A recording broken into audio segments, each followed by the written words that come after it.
Hello and welcome back to another episode in the Nice Micro Leauge. So today we are in the last game for round 6, and we have a quarter-final game left for us. So as you can see, the bottom bracket has been finished. Quarterfinals, we have Khestral versus Kumbi that we did not have played yet.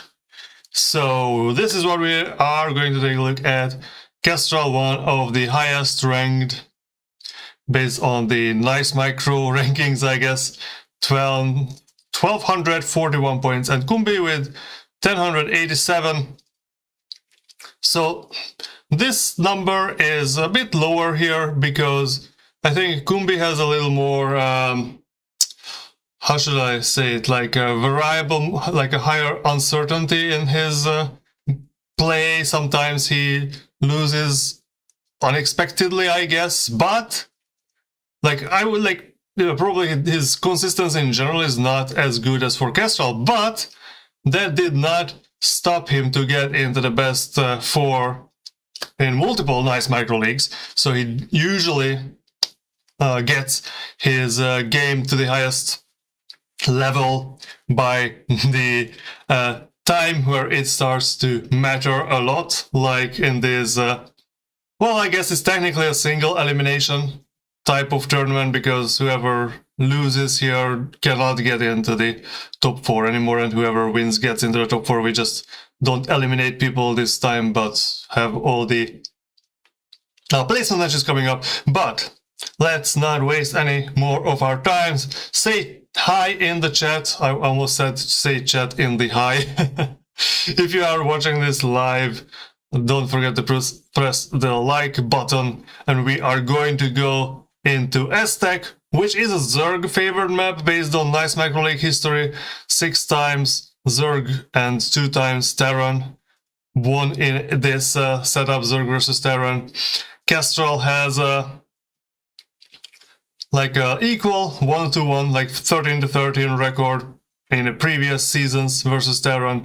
He won twice and lost 0 times in this tournament, but that was against Kumbi himself, so that might be an indication of what's going on.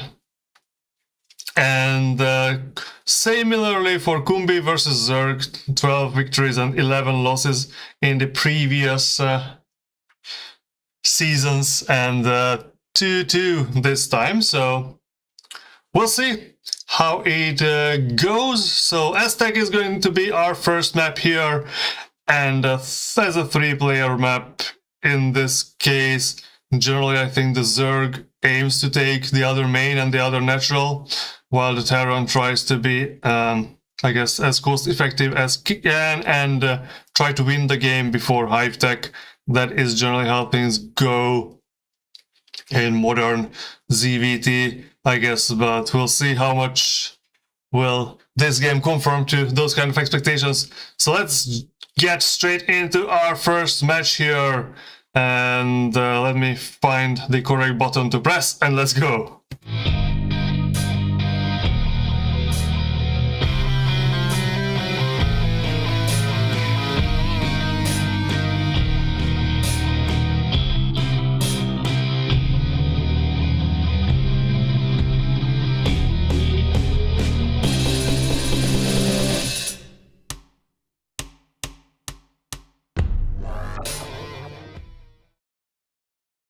Okay, so we have the red Zerg Khestral here in the 8 o'clock position, I guess, and Kumbi at the 12 o'clock position as the purple Terran. So, yeah, o'clock. I read somewhere that someone made this like, when we say what time it is, why do we say o'clock? And when we say what date is it, why don't we say a month? Anyways, so nothing special. Supply depot is getting built here, so I guess, is this a gap big enough for barracks? Maybe. It's very hard for me to judge based on the variable zoom, I guess. That innovation is a nice innovation from Blizzard. It's just my eyes. I guess no. So the barracks is going there, so it's not making any micro holes. I don't know, like maybe versus Zerg, that's not that important to have the correct micro holes in the beginning anyways. Versus Protoss, it is very important. So, very quick expansion, I guess, 12 hatch build for the Zerg, and a third drone is going, I guess this is going to be a drone scout, right? Because I guess the first overlord is going in the incorrect direction. The SCV is also going in the incorrect direction. And that means they will scout each other relatively late. Not that it matters that much, I guess. Yeah, second supply depot. So he's not even... Oh, maybe this is going to be the position for a bunker? We'll see. So the Zerg started the gas and the spawning pool. So spawning pool is about halfway done at this point and is droning up relentlessly. Now finally the Zerg is in the Terran base and the first Marine is out. So he will be able to chase this drone away from here. And as you can see, the purple SCV scout is also moving towards the base, and welcome everyone in the chat. We have 2 Zergs in the chat, so I guess if I say something stupid I will be corrected briefly. That will take some time, of course, because everything is delayed a little in the stream. So Lair is already going on, but the SCV sees that. 2 pairs of Zerglings, and we already have 3 Marines. The expansion is getting built for the Terran, so I guess this hole just stays a hole over there as another supply depot is getting built. So will the Terran put down a bunker here? Does that make any sense to get a bunker? I guess the Lings killed the SCV, but the SCV put some minor damage on this Zergling. Let's take a look at the human hands of the Zerglings, which... I guess they put it on these sprites in the original StarCraft because like it was so pixelated that no one would see it anyway. And on the remastered version they were just like, we'll just use the same models and let people see the Zergling having human hands. Okay, the bunker is almost done. This Ling is, I don't know what this guy is doing, just running around and dying here. I guess he was trying to get a scout, maybe? I don't know. So 2 more Lings are put there, and an Overlord is flying towards what is, I guess, this like 3rd base location. And the SCV transfer now is happening, that we don't have to micro here. A factory! Okay, very quick factory is getting built for the Terran. Is this going to be a mech build? Oh yes, it is a mech build. Interesting. Mech builds are getting back into the game, I guess, recently in professional StarCraft, especially I think Flash was playing a few mech build games recently versus Zerg. I was trying to right click on this drone. Where is he going? And people speculate that he is doing that because he has problem with his joints, like RSI or whatever. And the mech build requires lower amount of clicking than Marine Medic build, because you just don't have to control that many units. I don't know. If that is true, that makes sense for like the Nice Micro Leauge level Terrans to also try out the mech builds, because the resource that we lack the most is APM. Except for Khestral, who for some reason is at 380. The link was confirming the comment center. Yeah, I don't like, maybe the link has that a small vision that he had to go that close. What the hell was anyone shooting at? Anyways, siege mode is being researched, but we already have Spire and the Mutalisks are already... I missed the Mutalisks, but yeah, well, first few turrets are up. Is this the best place to put a turret? I guess it's going to protect the mineral base or the mineral mining operations here. The SCVs just run behind the mineral line to repair the turret that is not being attacked. Yeah, so these turrets do not protect the SCVs over there. So that is not going good, well, for our Terran player. The Zerg is just going out to regroup, but Goliaths are out. So the first Goliaths are out, the Mutalisks are going for the SCVs that try to hide away too far away. But still 29 SCVs, so that's not bad for our Terran player. And the Goliaths are operational. Or what? No, the Goliaths say the Goliath online, so I guess the Goliaths are online. But if they keep dying when they spawn, that's not good. And yeah, this amount of Mutalisks. Okay, almost one-shotting the Goliaths, and we get a very quick Zerg victory. So I guess the mech build did not work out that well here, which is a shame. It's always interesting to see some mech builds. I guess even if you go for mech, you need more turrets in the beginning. I don't know exactly what went wrong here. I guess the turrets have been started a bit too late. So if I just don't exactly know. But yeah, this look like Zerg is going to go for the Mutalisks. So you need to be prepared. Like, I don't really know like what situation or what reason would the Zerg have to not go for Mutalisks versus Terran, because it works against most of the builds. So as a Terran, you, I guess, have to be prepared for that. All right, let's go to the second game. Troy, this is 4-player map. As Topirello said in the chat, it's the thinking person's map because of the assimilators that you can destroy to make your bases into islands. You can use that to your own advantage, or you can use that to your opponent's disadvantage. Both can work. And so let's see what strategy Kumbi chooses for this game. Hard to cover that base, but yeah, more turrets were needed. Yeah, that is my impression. The fact that the base has like a huge empty space behind the minerals, that might even be like good, because your turrets see the Mutalisks back there. So it's not like a lot of maps are in the natural. You can just put the Mutalisks over some cliffs where the turrets don't have any default vision. Anyways, let's take a look at the second game. This is a weird map, so weird things might happen, which is always interesting to see. 2 Factory Goliath is super flimsy early on. Yeah, I guess there we could see.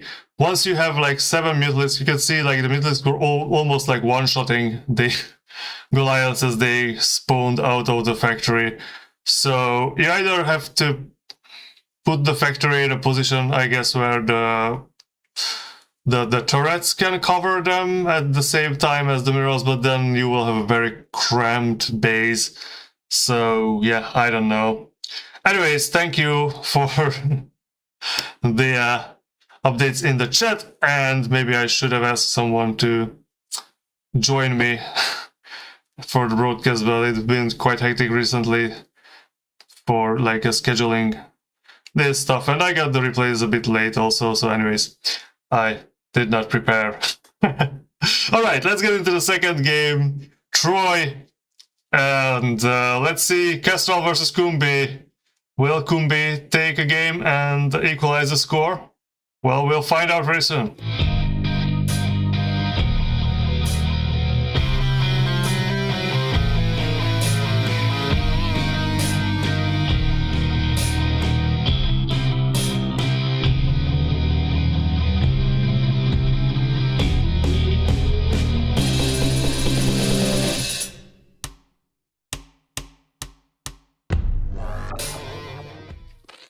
Okay, so bottom right corner, Khestral, red, Zerg, and Kumbi at the bottom. No, this is top left position as the purple Terran, and cross position. So I expect things to go differently. I guess they are far away from each other. You have more time for the turrets to finish. Can you wall on this map? Probably not. I guess you could wall behind these gas sails here if you really wanted, but Kumbi is going to put the barracks forward, which is a very aggressive move. Cuts down on the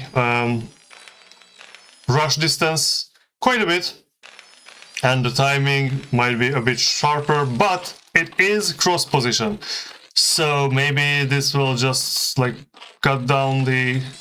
Well, I don't know, like how much longer is the walking distance, because if you walk out of the map, like you have to take quite a bit detour when you walk out on the map anyways. So, bunker rush is coming. Yeah, that would be something that could work here on this map. So first Marine is started and the SCV is going for a scout. We have the supply depot, so this is actually like barracks and supply depot, which is, I guess that is more, that would have been the more important thing. I guess those two things are equally important, that the barracks have been started first and not the supply depot. That cuts back on your SCV production a little, so it slows down your economy a little, but you already have 2 Marines, and the Zerg does not even have a spawning pool halfway finished yet. So, yeah, the barracks have been built quicker, the Marines are spawning closer, and the SCV is going to find the cross position, and might even start a bunker here.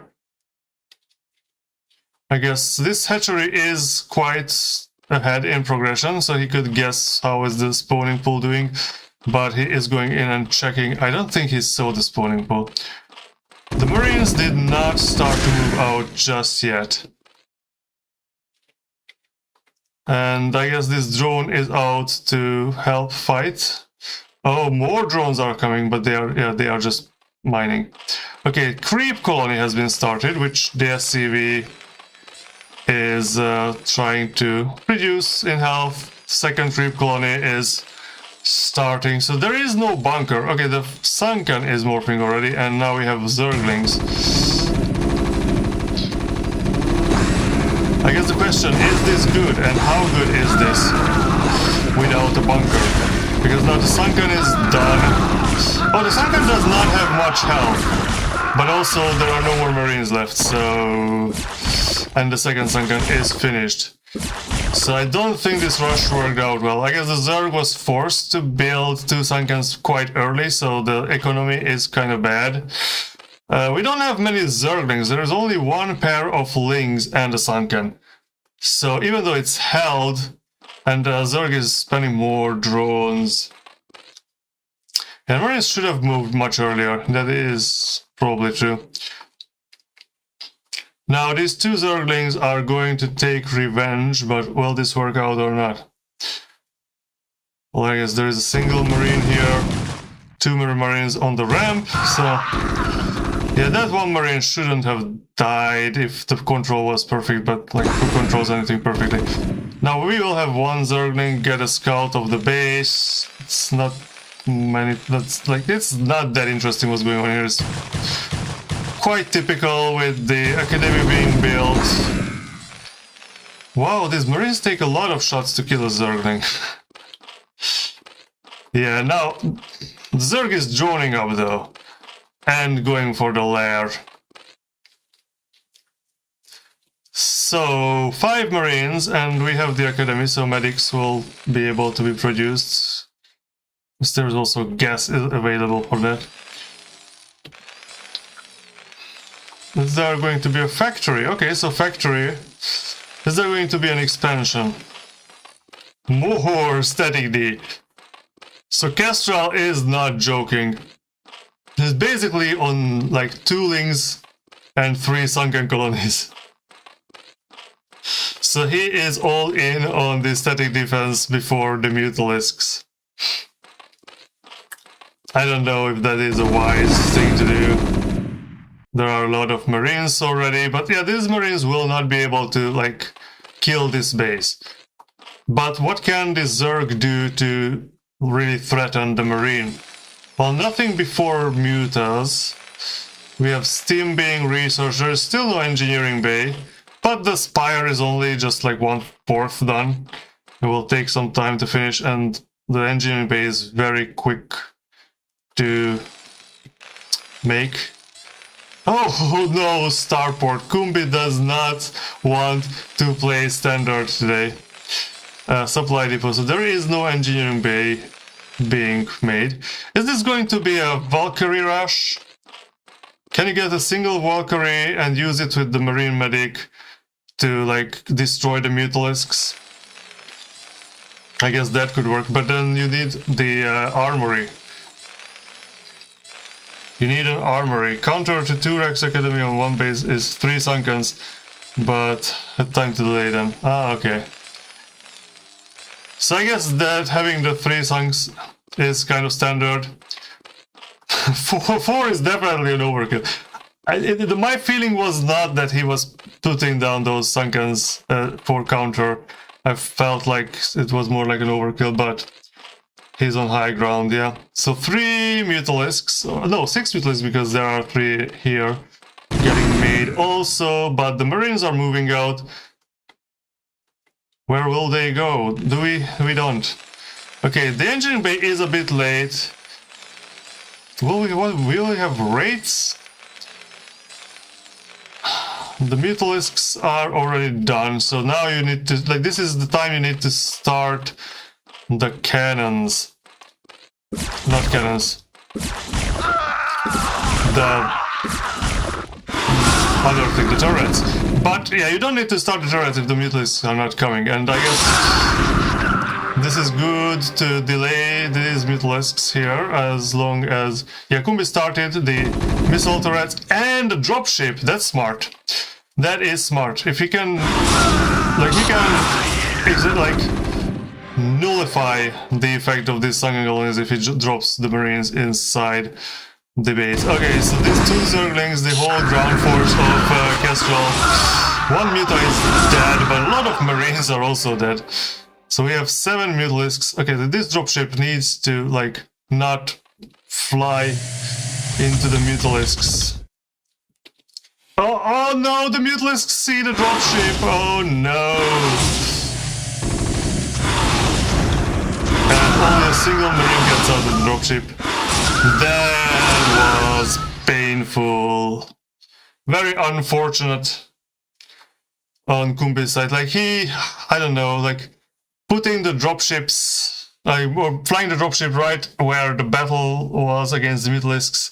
Yeah, that was, I guess, a rushed decision to make. The idea was good. The idea was very good, and if he manages to sneak the dropship into the main base, that would have been very good for him. But it's already 2-0 for Khestral. The next map is Sulfid, another 3-player map. It's a bit more standard than Aztec, I think. So we will see. Unfortunately, this dropship did not manage to unload only a single Marine and a medic, which, because it was, I guess, above unpassable terrain. So what is it with Kumbi just quitting without GG? So that might be because they are playing top versus bottom, and he does not press shift enter, so he just sends GG to his own, like, team, but no one's on his team. That might be the reason, or maybe he's just rage quitting. Or no time to go for dropship when starting 2-Rex Academy against 2H Muta. Okay, so I don't know exactly what's going on here. Did Kumbi just forfeit the third game? I don't think he said GG even on his team. Okay, that is maybe. I know it happened to someone. Someone told me, I called a rage quit on stream, and I was told that no, it was just a miscommunication. So I have a third replay which is like 6 seconds long, and I guess yeah. How do I switch there? The third game he left instantly. Oh yeah, okay, that is a 6 second long game, which is I guess then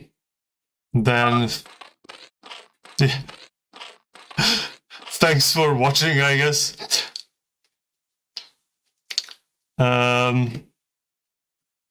All right, so that is 3-0 Khestral to Kumbi, and I don't know, like, that was weird. All right, so that is the end of round 6. And sorry everyone who cancelled any other appointments to watch this. This was very short. Anyways, okay, let's take a look at what's going to happen in round 7. So we already discussed the bottom of the barrel, I guess, but we will go into that again. Time for beers after. Yeah, definitely that kind of situation.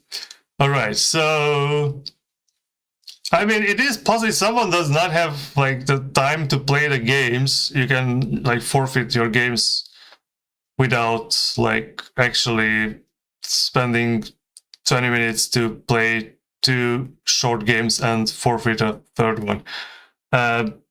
Anyways, Khestral versus Jim Raynor is going to be one of our semi-final games here.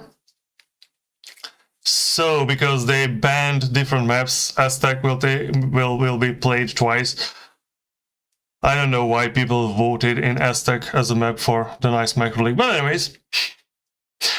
Khestral versus Jim Raynor, Zerg versus Random.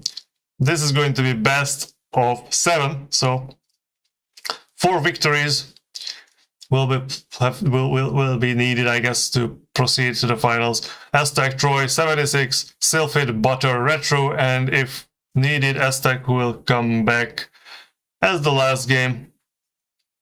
Katyakin versus Monster Truck is our other semi-finals. Monster Truck It's his first time to get into a semi-final, if my recollection is correct. And Aztec Eclipse, Troy, 76, Sylphid Retro, Aztec, I guess is it the same? I don't know.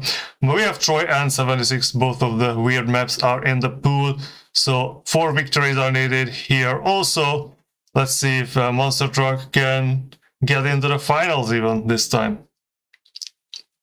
So we'll have a Zerg versus Random and a Zerg versus Protoss. So we might end up, it is possible to end up with a Zerg versus Zerg for the finals, which have happened previously. So there is a big pressure on Monster Truck and Jim Raynor to not let that happen.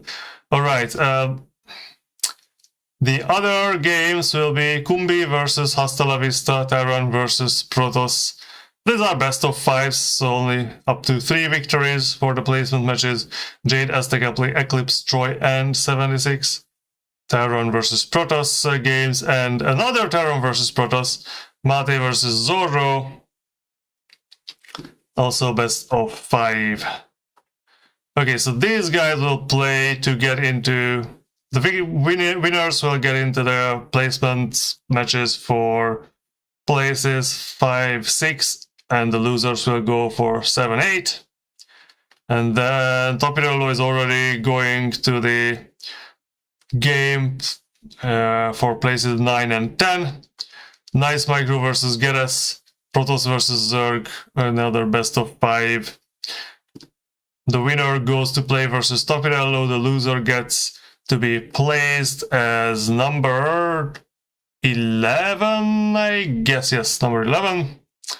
And then the bottom bracket, Kovi versus OK Sorcerer, Protoss versus Random, and the Daraj versus Khestral Leauge, which is a Zerg, versus Terran.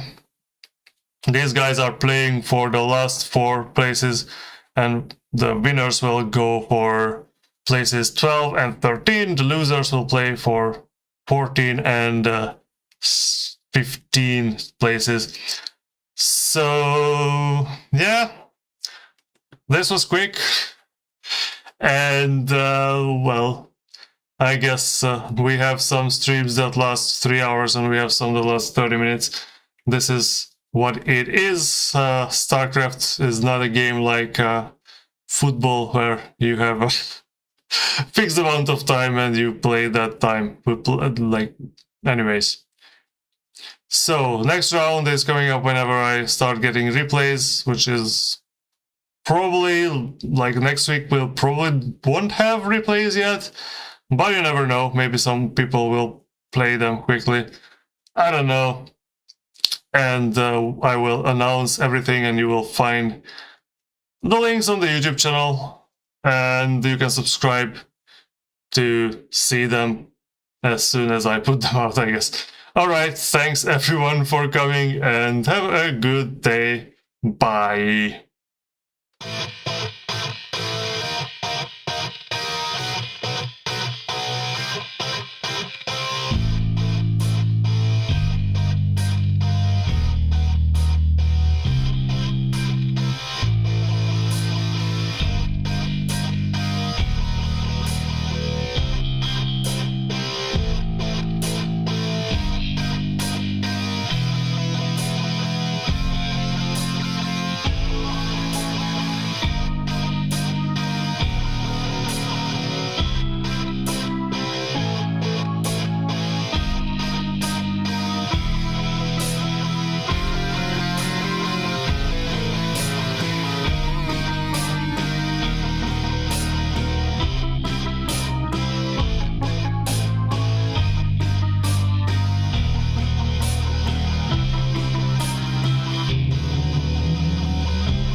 Yeah.